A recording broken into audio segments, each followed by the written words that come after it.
call our meeting to order. Firstly, see we've got Councillor Powell online. Good to see you, Councillor Powell. Any apologies? Any conflicts? Any conflicts of interest for recording? Seems to me. Just wondering, my position is I live. Put your. Just wondering, my position is where I live in relationship with this. Could it be perceived as a conflict? Well, firstly, we're dealing with the main Yes. agenda. You're talking about the supplementary agenda. Yes. I don't believe so. As long as you're comfortable, that's fine. That's your decision to make yourself. But you're an elected member, happen to live, but you're down near the Other end. Yeah, but it's up to you. If you would prefer to step back, you're most welcome to do so. But that's I don't. In your view, Jeff, I don't think it's no different than some of the rest of us have from time to time. We're not putting. It's not going directly past your property as such. So if you were living on perhaps the other end where there are perhaps the current issues, that might be a matter then, but I wouldn't have thought so at this point. All right, so any further conflicts of interest? So we come to the minutes of the council meeting on the 26th of May. Someone, if you would to move those minutes. Councillor McLaren, seconded, I just look to my left. Councillor Gold, I can swivel in both directions. Oh, I see you've changed sides today. I'm a Libra. Anyway, with that, is there any corrections from the minutes? So moved and seconded. I'll put those. All those in favour, please say aye. Contrary, declare that carried. Any matters arising from the minutes? No. All right, so we firstly come to the Water Services Report, 5.1, the name of the Chief Executive, and Gerard. Gerard, are you leading or is Jeff?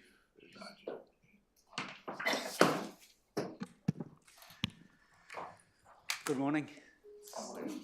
This report is spelling out the statement of expectations for the Water Services Unit. So just as a reminder, Kelly Simpson's team, which used to be called Three Waters, is now called the Water Services Unit, which is a ring-fenced business unit. As part of our water service delivery plan, we wanted to have a statement of expectations. Effectively, it is the writing instructions to the Water Services Unit in terms of what the council wants them to do, and ultimately it's around meeting their statutory obligations that they need to do and making sure that they are achieving them on your behalf, and it's just setting out the expectations of how they'll operate. It's actually not mandatory that we do this. If we had established a CCO, it would be mandatory. We think it's really good practice to do it. It makes things a lot more clear, and this flows right through how they will set themselves up, engage their contractors, manage their engagement with the community. So we think it's a good practice to do it. We expect that it'll probably need a substantial rewrite in 12 months' time after we've actually bedded in what they're doing, and we've even got a clearer picture on some of the expectations that are still yet to be clearly defined, such as how the ring fencing, how that's being tested, and also how we are working under the economic regulation. So I recommend the resolution as put forward, and happy to take any questions.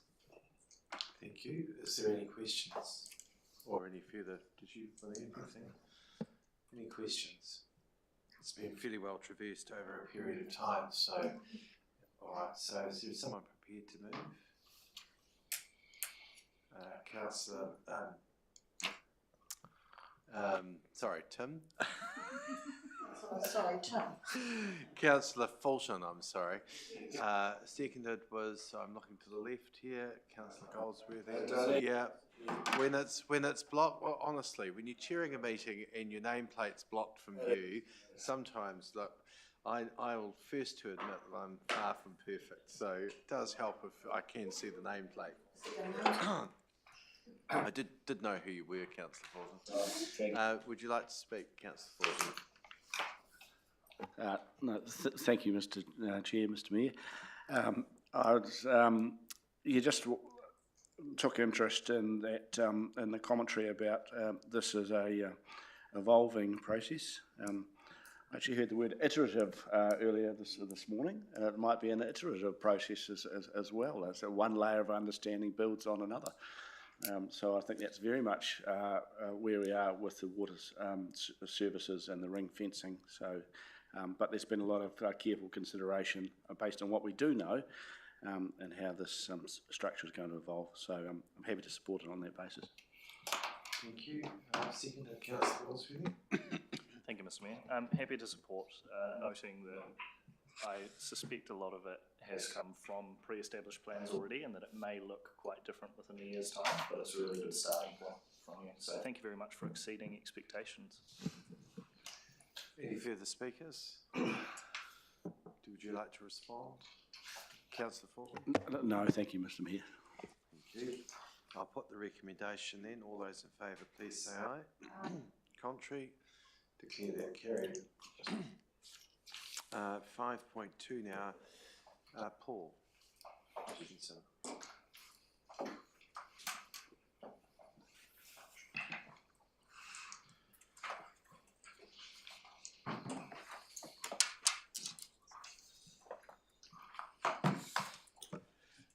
Hello.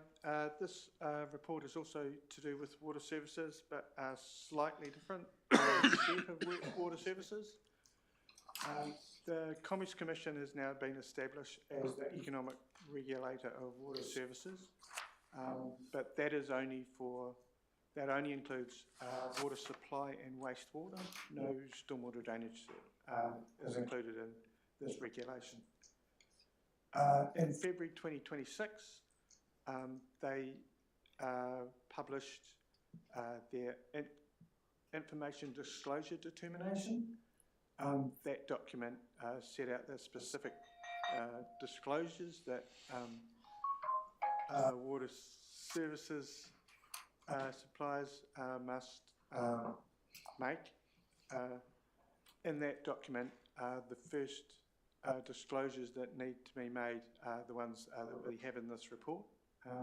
So the three disclosures are to have a statement of dividends or a dividends policy or a statement that you don't have a dividends policy. For us, we don't have a dividends policy because we don't have CCA. The second one is information about charges. This document is basically to put all charges relating to water supply and wastewater in one place, so a person who might want to look that up can find them easily. All of these are, all of this is information that we've got in different places, but it combines it into one place. So what's in there is our rates, charges, our fees and charges, and our development contributions relating to water supply and wastewater.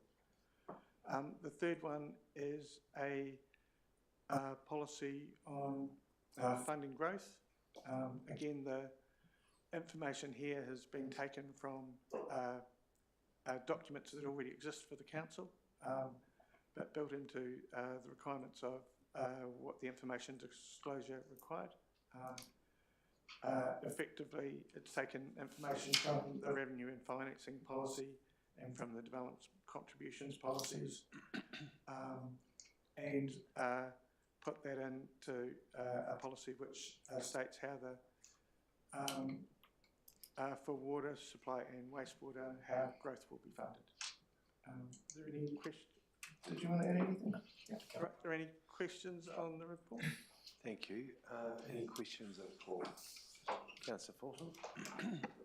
Thank you, Mr Chair. Thank you for your report and the guidance on this so far.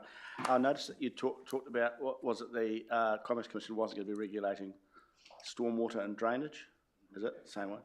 So, but is our reporting and our disclosure in those two other areas, is that effectively the same? Can we expect the same level of information to be provided, you know, notwithstanding the fact that it's not regulated by the Commerce Commission? Stormwater and drainage will be, nothing will change significantly that you don't? To do that level of disclosure. No. So, in terms of our reports back to council committees and all that sort of stuff, there's no reason to think we wouldn't see the information that we do at the moment. If you read the disclosure determination, it includes a lot more. It's more in line of more information must be disclosed at a lower level. And it's quite specific what information has to be disclosed. Yeah.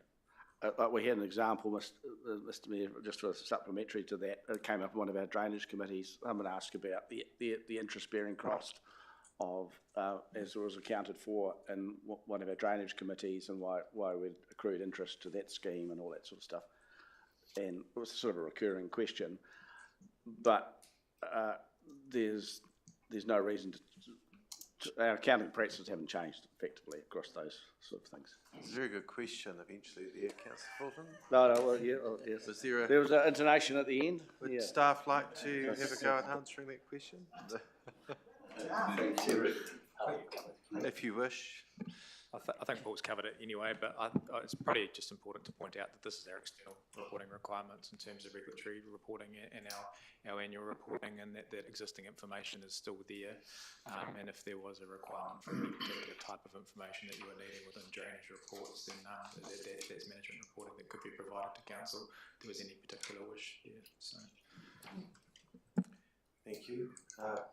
Question, Councillor Keynes. Thank you. Yes, it is a question, Mr. Mayor. Just with regard to the budget that was released a few weeks ago with regard to the government signalling an incentive for funding of growth, will this have any impact, positive or negative, with regard to the policy of funding growth that we're looking to adopt this morning?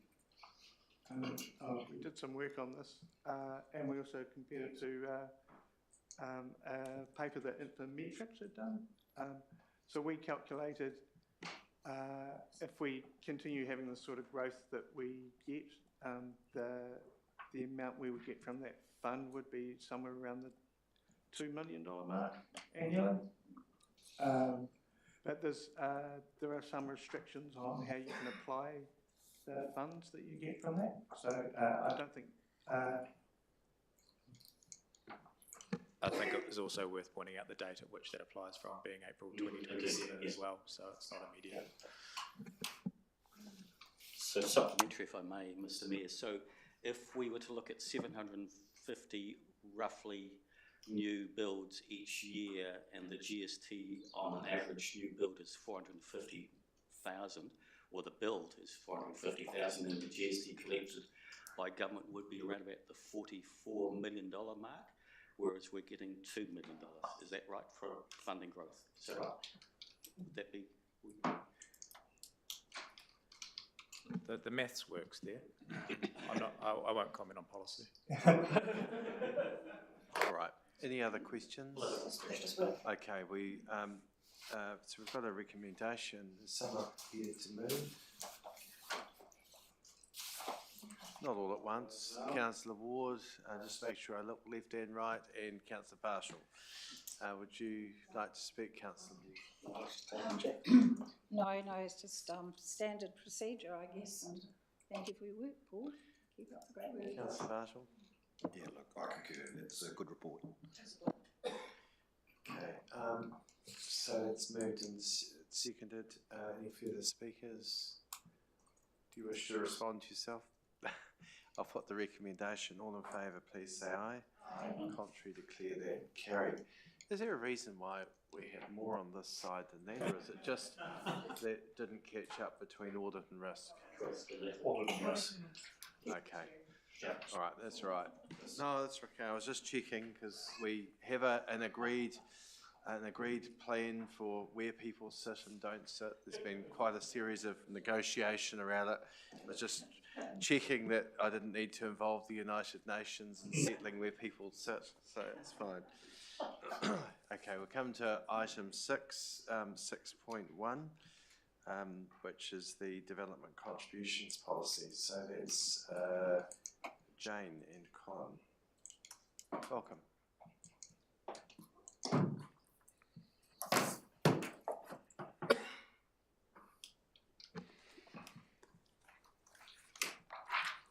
Good morning, councillors. We're just making sure it's still morning. At least for a quarter of an hour. Yeah. Nice to see you, Colin.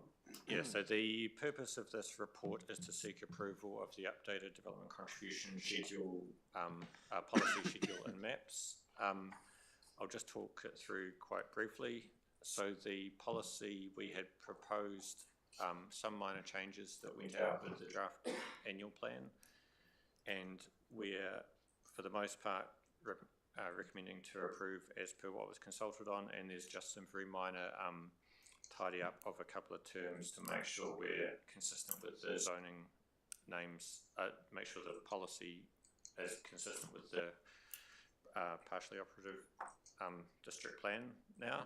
And then in terms of the schedules, we went out on some draft schedules with the draft annual plan, and the only ones we're recommending any changes to that is where there have been some budgetary changes as via the staff submission process. So overgrowth budget was recommended to be changed at the staff submission meeting. We've carried that through to the DC schedules, and you'll see there's some minor impacts on the development contributions there, and which is included within the recommendations. And then finally, the maps, we'd recommended some changes when we went out and consulted on the draft annual plan, and we're not recommending any further changes to the maps. We've just formalised what we've already consulted on. So happy to take any questions. Okay. Did you have anything on here? No. Okay. Questions? Councillor Meadows. Thank you. Just a minor question. On page 212 or 5 of your report, if that helps, under roading, you've got a DC additional budget allowed for the Tram Road 2-chain road intersection project. Is that meant to be the tram and 2-chain, or is that meant to be tram and number 10? That is a good question. Because I think number 10's happening sooner. Yes, it is the one happening in the coming year. I think it is number 10. Yes, I think that was just a typo in the report. Yeah. All good. Lots of intersections along tram need some TLC, so yep. Thank you. I just wanted to clarify that. Thanks. Any further questions? Someone prepared to move? You're prepared to move, Councillor Meadows, seconded by Councillor Bartle. Would you like to speak, Councillor Meadows? Probably not much to say other than, you know, these changes are fairly minor. We've worked through them through the annual plan process, and they are very sensible changes. So happy to support. Councillor Bartle? Nothing further to add. Thank you. Further speakers? Reply if you wish. I'll put the recommendation. All in favour, please say aye. Contrary, declare that carried. 6.2. Thank you, team. It's the adoption of the annual plan.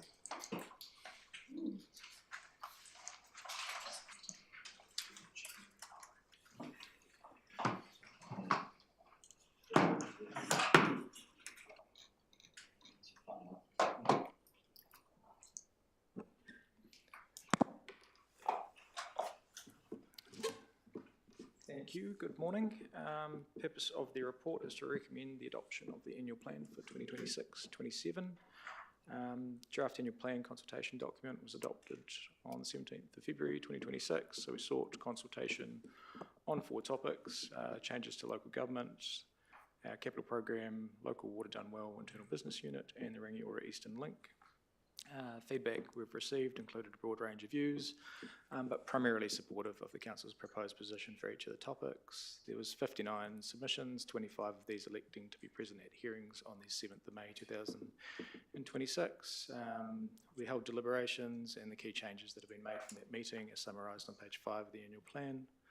The result of the decisions made at deliberations increased the average rates rise from 4.91% to 4.99%, consistent with what we'd set in our long-term plan. This rates rise took into account necessary increases as well as identified cost savings, but did not include increases in relation to inflation or those from increased oil prices. We were seeking to balance affordability. I think that's probably all I want to say. Anything you want to chip in on, Simon? Nope. Okay, just with the responses that go out, is just, well, I know Alice is here, is there any reason why they can't be all completed and out by the start of July? We got sufficient capacity to make it happen? July, I think that could be doable, yeah. It's just all the individual responses that, so that we've got sufficient capacity to make it happen, all sorted. I just want to be clear, because that's my expectation, that go out as soon as possible. Can that be achieved? We'll do our absolute best to get it out in July. Yeah. Okay. Thank you. Just reason for that question is there was a couple of submitters that made that point through there, and I just want to make sure that if we set that as an expectation, it can be achieved. All right. Okay, questions? Councillor Ward? Okay, I'll come to you in a minute. Any further questions? Okay, you wish to move, Councillor Ward, and seconded by Councillor Mannings. Do you wish to speak? Yes, thank you. I just really want to congratulate staff on providing and looking at in very difficult times with inflation and oil crises to contain the level of expenses whilst maintaining our level of service. You've done an amazing job of pulling that all together. Really, really proud of what you've done. And 4.99% would have to be one of the lowest. Whilst I have to say, we are one of the only councils with a low rate of increase in rates, but providing for depreciation at the same time, and also with the extra expense of implementing our water services unit. I just say, oh, well done and congratulations. Very proud to be part of this council. Thank you, Councillor Mannings. Thank you. Likewise, I also am really happy to see this. These are very trying times, and we've managed to pull off a very pleasing result here.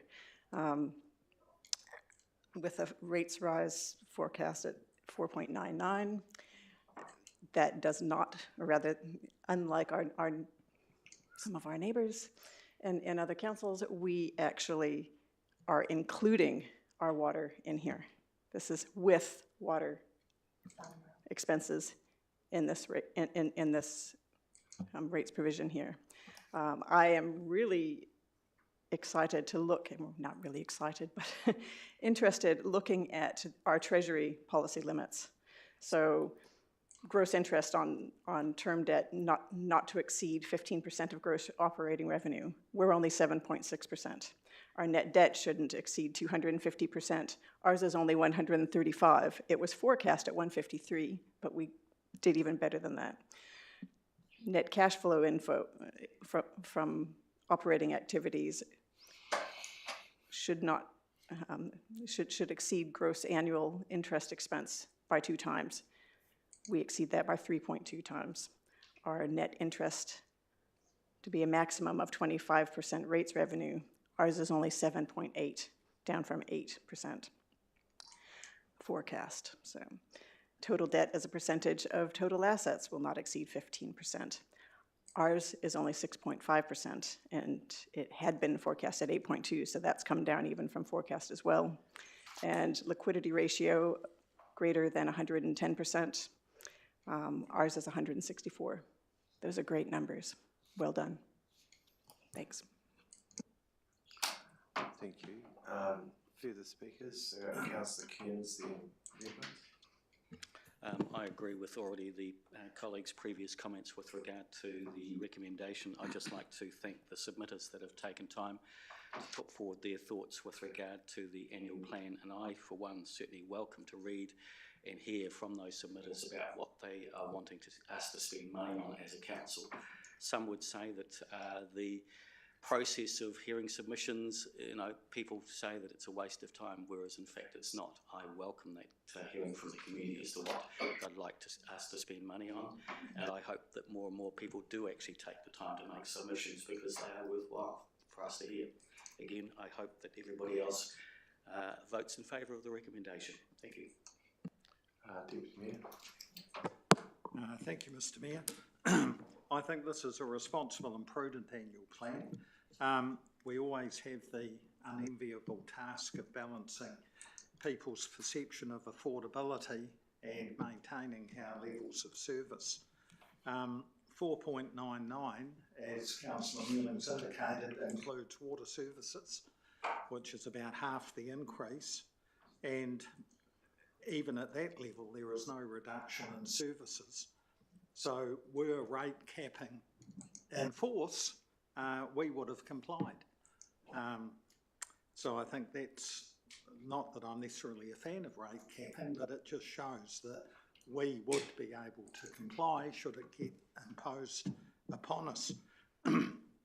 So overall, this is a good outcome in challenging times. And I recognise, especially with the Iran conflict, that the cost of living for many people has increased. So I think we've contributed and done the best we can in those circumstances. And I too would like to thank the submitters. There weren't as many this time as some previous times, and also the staff for listening to what our expectations were and coming up with the goods. So thank you for everyone involved. Endorse the remarks, obviously fully supporting the adoption of our annual plan.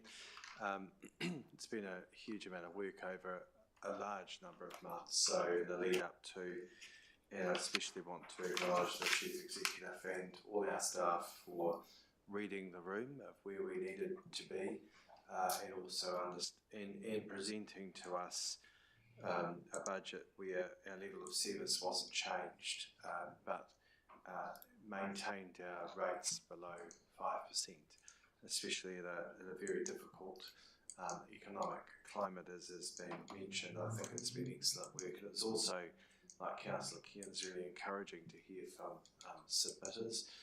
And I always personally want to see us go through a submission process. There are other councils that don't undertake a submission process. Well, how can you represent the community without hearing what it is that's important to them? Even if we get one or two or we get less, it doesn't matter. At the end of the day, it's still making it available for people to hear and understand what it is, and we would get highly criticised for not undertaking it, and our communities become very used to that level of services from us, which I fully defend. There's been, with that though, we need to note that the capital work program was adjusted, and that's just aligning it to make sure that it fits with the expectations that we have here and what's deliverable. Can't do everything, and it's a case of just making sure that aligns, and I think we've got that balance right, in my opinion. Just so colleagues know, there's a generic letter that goes out to every submitter, hopefully in the next 24 hours, and then it makes mention on there that there will be a more completed response.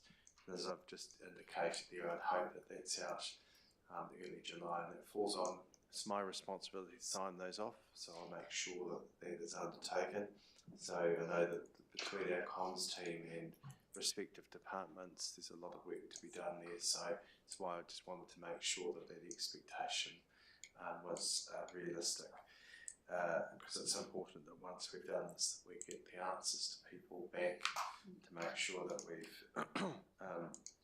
followed through on the things that they've asked us for, and we've given them responses, what we can and can't do in that respect. One thing I was really pleased to see in the annual plan was just working with valued community partners, as we always do, but particularly Kaipoi Rugby Club, seeing that car park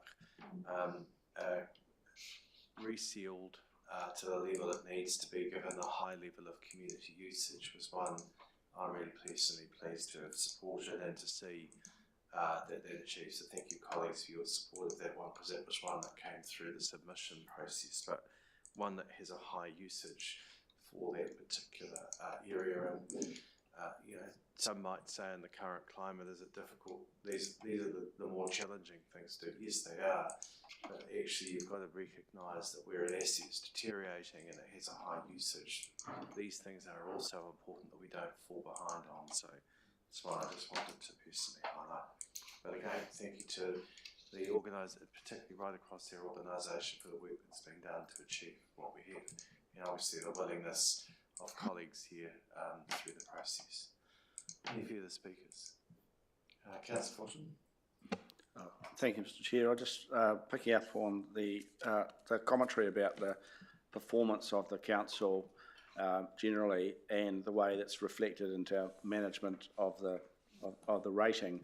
It'd be interesting if you were to present this back to government department chiefs and ministers and say how many areas are we actually meeting their performance metrics for efficiency and for stable, sustainable rating, for provision of services, doing your core functions, RMA, keeping up with all the submissions to government, and with the whole sort of jamboree of issues that even the government puts on us, we seem to be able to still respond. And I think it's a real testament to CEO and the staff that we've been able to consider this in good time, and that again, I know it's easy to hear back comfortingly from our CEO that we are one of the leaders in local government, but you look at this report and you can actually believe it, and I think that's independently verified. Notwithstanding where we go with local government amalgamations and reforms, seems like we're doing a pretty top job here, so that's really good. The only point I'd just sort of raise around the language is to be careful about that we express it as a district-wide average rates increase. There are different sort of versions of that in this report, and it's important that you get it in the right order, because it is an average rates increase across the district, and that we do have some localised treatments for rating.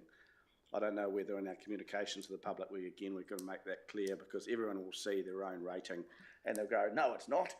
I'm 17% for my water, or whatever it is, and so that's always the trigger point for people, understandably. I sometimes think the average rate increase inflames people's interest unnecessarily when they see their own rating. So that's just some. Yes, I'll speak for all of us. I think the feedback that we get is often that, well, not on my rates, Bill. So, that's maybe just a communication treatment. But otherwise, happy to support. Thank you, Councillor Fulton. Any further speakers? Councillor Ward, would you like to exercise a right of reply? No, I'm very happy to be part of this council, which acts very responsibly. Thank you. I'll put the recommendation. All in favour, please say aye. Aye. Contrary, declare that carried. Thank you. We come now to the rates resolution. That's Liv Lee.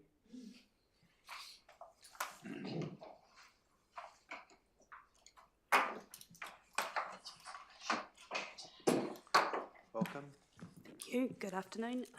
The rates resolution is a report to meet the requirements of section 23 and 24 of the Local Government Rating Act 2002, which requires that the rates must be set by a resolution, and it states it's in the financial year for the 26-27 year.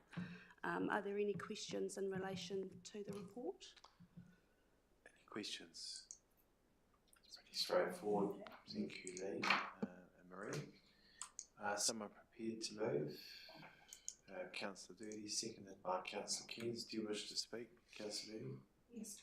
I just want to congratulate the staff very much on this. It's a really good report and it's well laid out.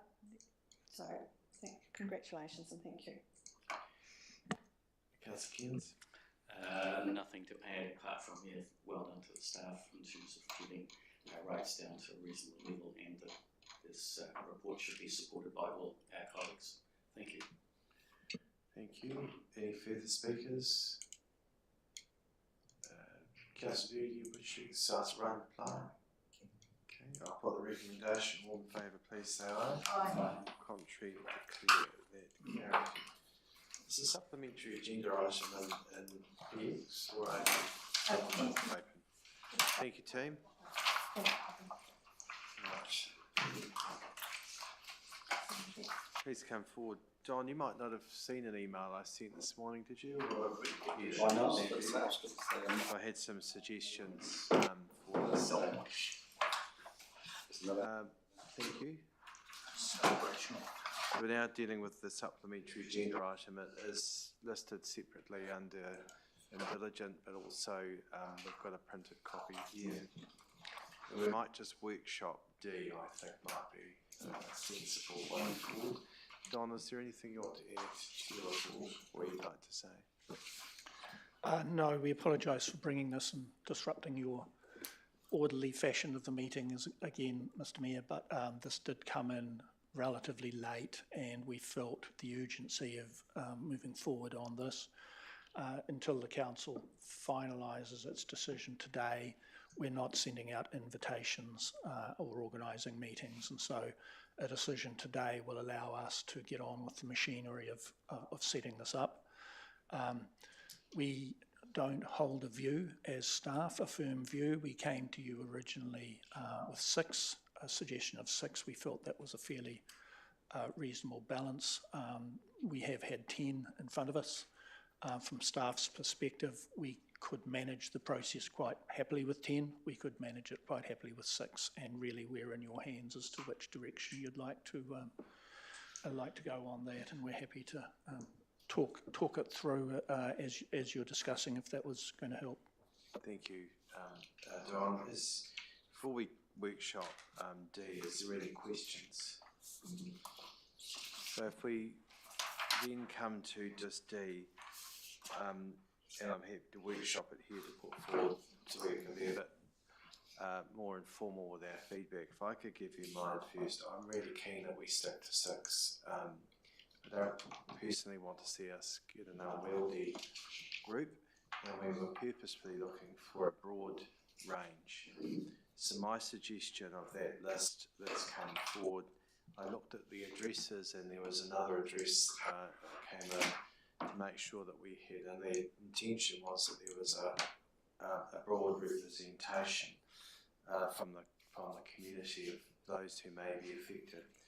So my suggestion would be that it's Al Blackie, Chris Watts, James Polden, Lisa Taggart, Kevin Belcher, and I think Chris Watts is also representing the Marwicks, as I understood from that.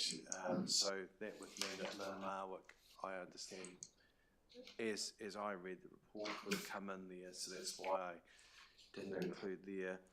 And there's one other, and I think that we should go back to Sarah, Leone and Juliet and say we're happy for a representative and they can pick who that is.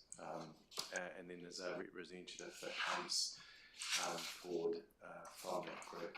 We just don't want it to all be about, Banyans is important, but it shouldn't all be about Banyans. It's about the whole area that's there, and a representative from that group would be good rather than a whole lot. My suggestion is we stick to 6 and they would be the names that I was just proposing after going through, and we've had a lot to do with conversations down there, and I think that would be my recommendation from those. Is there any other views or questions on that? Councillor McLaren? when you said go back for the 6A and B, it was Sarah and the other. Well, I think we go to Sarah, Leonie and Juliet. I don't know who Sue is, whether Sue's part of that group or not, but it would be Sue McLaughlin. But Sarah, Leonie and Juliet, we've certainly had a lot to do with in various communications. I haven't met Sue myself, but she has been quite active with requests and letters. And in particular, she zeroed in on quite a number of elements about our terms of reference. She felt there was a danger that it was lopsided as it was with 6. She also felt that we hadn't taken into account various geographies enough. And there were several other points. Rob replied to those along as you would have expected him to, but she has had a reasonably active voice in matters that have been happening over the last period. Whether she would be a positive looking forward voice or not, I couldn't comment. So whereabouts does she live? It wasn't included in the report. Not 100% sure. No. She may have been at some of our meetings, but not speaking. I couldn't comment. That's where I was just thinking was Sarah, Leonie and Juliet. They are the names that I immediately recognised from various communications. So I was suggesting it up to them to determine which one was their representative. Deputy Mayor. Thank you, Mr. Mayor. I don't know all of these people, I know some of them. I'm inclined to think if there were 10 expressions of interest and that can be workable, it just makes it difficult to exclude people, especially the ones we've been dealing with in Bainans Road. And some of them did have a good point. What we need to remember is that we're looking at alternatives. We're not dealing with the current issue of Bainans Road. And one of them, Sue McLaughlin, mentioned a number of roads. Well, I know a resident in Maybers Road, the blind part of Maybers Road, actually received a letter and an invitation. So the area has been fairly well covered, which is likely to be impacted. So personally, I would be happy with all 10. It was just that we went out asking for 6, right? And we were quite clear about that. That's why I thought it should be narrowed. And we want a workable group. That's a bit not a, I appreciate your comments there, but a workable group to see if we can identify solutions. I think it becomes, we do have a risk that it becomes all just about Bainans and not about the broader issue. And I'm not saying that it's not relevant. There was reason for my thinking there. Yeah, if I could just add, we haven't actually interviewed these people, so we don't have a lot to go on. So that was why I felt 10 made it quite easy. But we're not going to be interviewing them either. I think the process today I realise. was to identify. Councillor McLaren? Yes, my question was somewhat aligned with Deputy Mayor Redmond's, just around that. What are the risks around appointing all 10, given that they've expressed an interest, and you've said that you're concerned about, well, one, it's outside the terms of reference, and B, that it could be unworkable. However, if we don't, could that actually lead to problems around the transparency and the selection process, given our role as more or less being a facilitator of this rather than being directly impacted, and that any unruliness that might arise might come from KHB self-managing thing if we were to appoint all 10. I'm not suggesting that they'd be unruly. It was just we agreed originally. Councillor Fulton to provide me with an appropriate word like jamboree or something. No, it's just that we did consider it, and we settled at 6 being the number. Look, I'm not going to die in the ditch on it, but there are things there that when we go out with the terms of reference, and then this is not the only numbers that are on the group, because there's all the other representatives, so it does become a fairly big group, and the locals are very important in that. That's why we asked for their names to come forward. Councillor Marshall.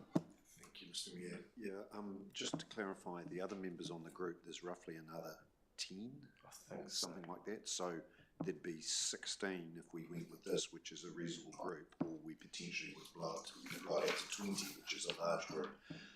It is challenging. Everybody wants to have their say in this, and I totally understand they're affected by it. But the three that you talked about probably are of the same view on it, and so one of them would still be able to convey the views of the others. But yeah, it's up to everybody to vote on that. Any other views? Tim? Yes. Thank you. Just bring a recent perspective, and on another community reference group I've not long joined, and that one has about 20 members, and it has a very active group. They represent like views, like interests, and they tend to sort of think of themselves numerical. They come together and they think, well, we've got 5 votes around the table out of 20. In fact, this was a reference advisory group, a sort of a steering group. Yeah, I just found it's the Burnt Hill Storage project. So already after all of about 2 or 3 meetings, I would have to say it's not easy when people bring that sort of a collective clubbing of like interests, whereas I feel here you're going to have to keep in mind the bigger picture of what are the future haulage routes, what's best for the wider community. It's not just what my road is, the end of my street. I just worry that if we go too far with 10 and a group of like-minded people, then all we achieve is a sort of reinforcing of interest in the same short-term problem. And the short-term problem is real, but we've also got to keep in touch with people who can sort of sit back and go, right, what's the bigger picture here? And are these people still going to be interested in the bigger picture once they feel their own immediate concerns have been dealt with? Are they really interested in haulage routes? Maybe not, once they feel their own road's been dealt with. So it's a tough decision, but I tend to keep it on the tight side, so you don't give the impression that will allow for people to come and club together from down the same road or same street, because otherwise you just have reinforcing of the same view. So keep it.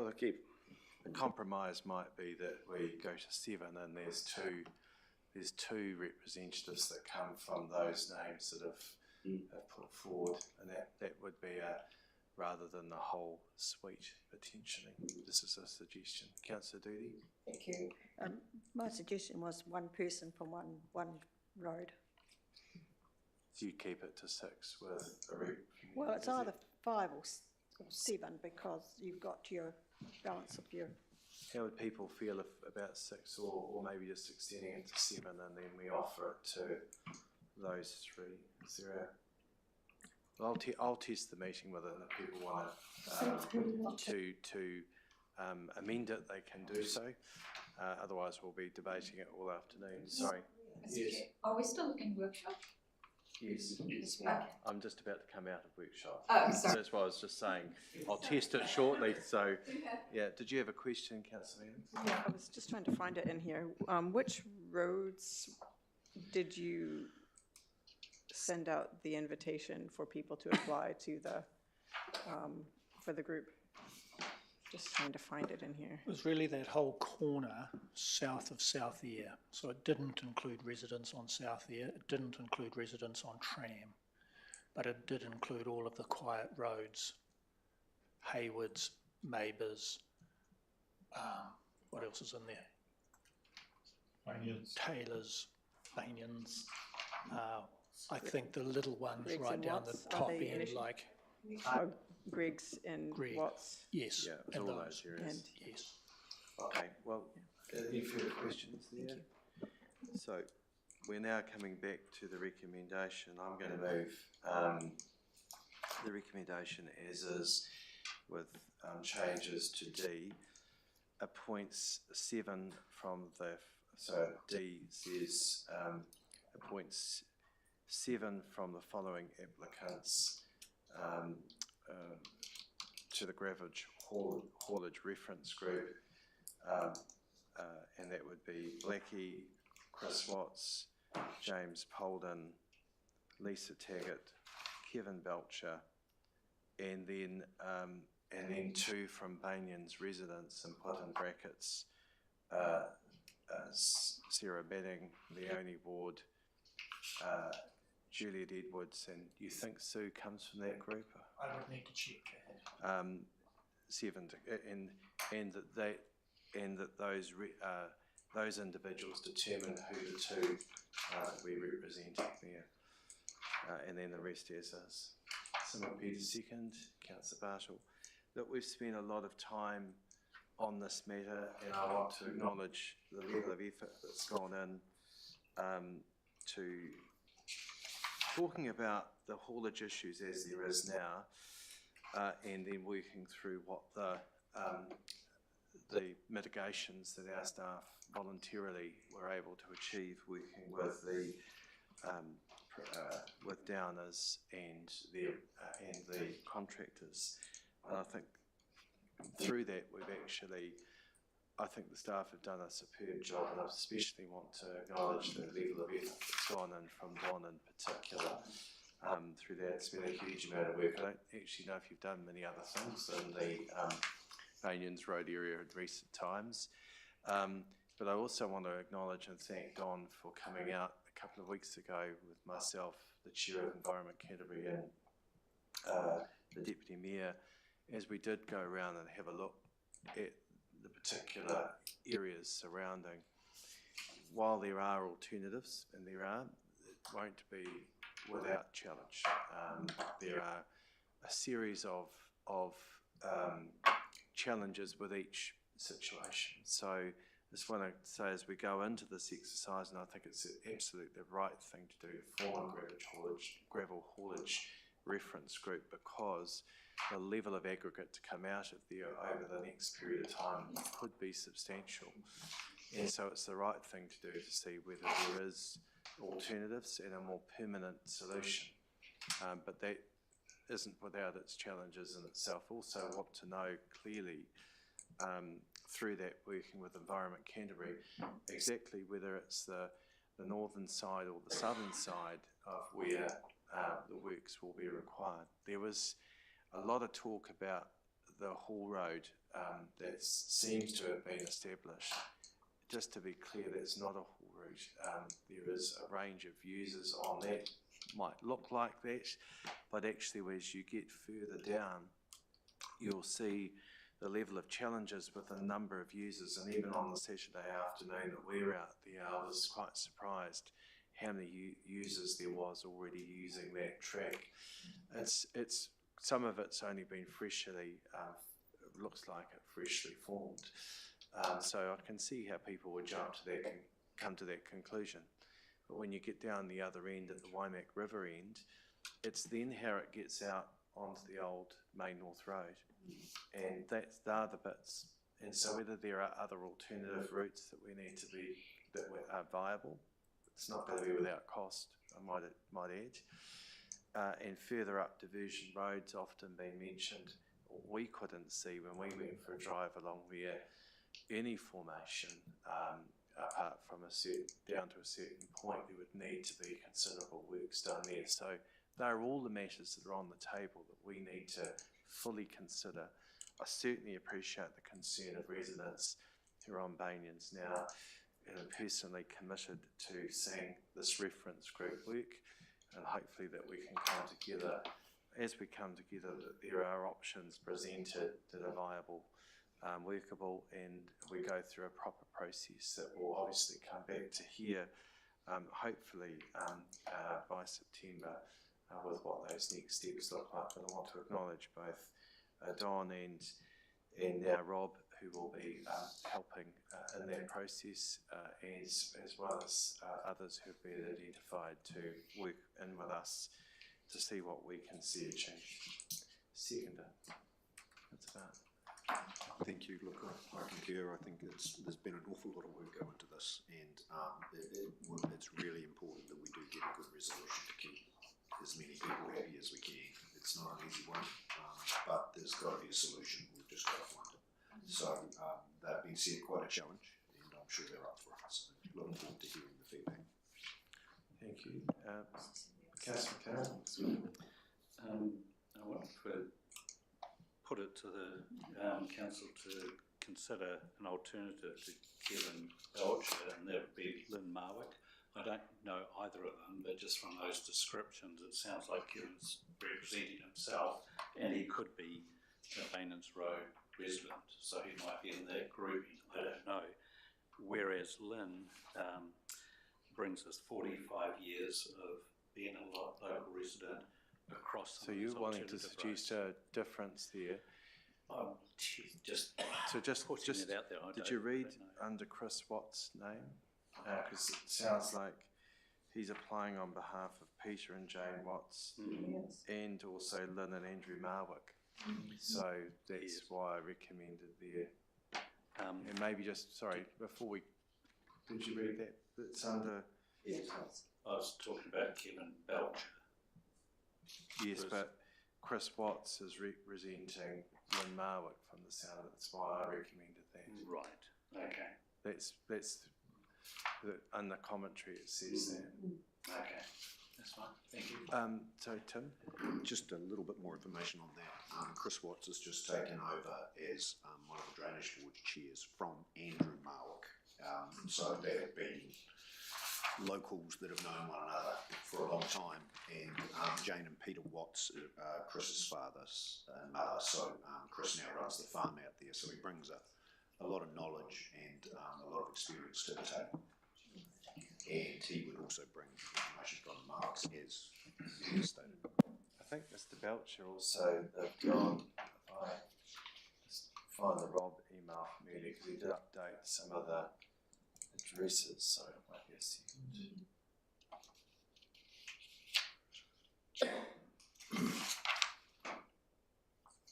He's on South Air Road, which is of course also quite an impacted.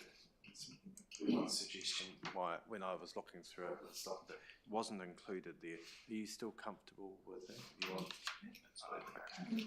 Any other contributions, Councillor Mealings?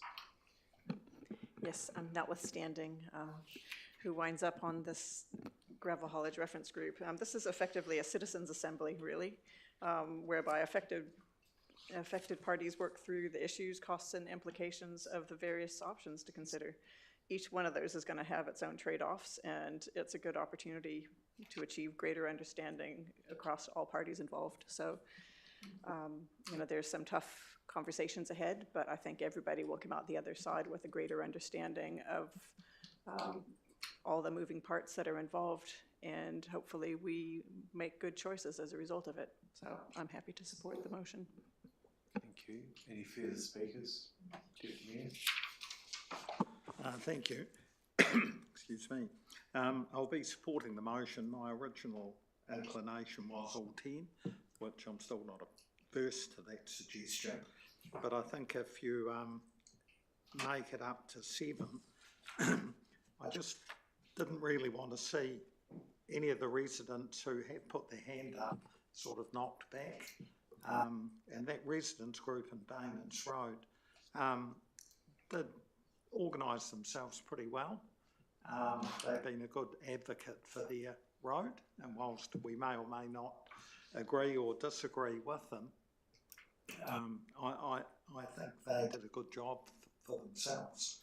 So I'd like to see at least 2 of their representatives, and the main ones I came across was Leonie and Sarah. But if we leave it up to them to choose, I guess that's fair enough. So I'll be supporting the proposal. Thank you. Any further speakers? Councillor Fulton. I'd be supportive of the 7, taking into consideration the unwieldiness of a greater number, but also having any less would potentially reduce the democratic voice. So it's never an easy point to arrive at. I'd hope that this group would also have sort of a remit to build an understanding of what our future haulage sort of requirements are, as much as you can by tonnage, by route, by what's the interactions going to be needed with council. So it doesn't just serve the purpose of trying to remediate the immediate issues down some of these roads. but it actually helps their understanding and council. Yeah, longer term, that they're people, and that's why I talk about having that broader perspective, because this is going to be an issue that I feel is going to build for some years to come, and could be a major part of what we do. So thank you. I'm happy to support that recommendation. Thank you. Any further speakers?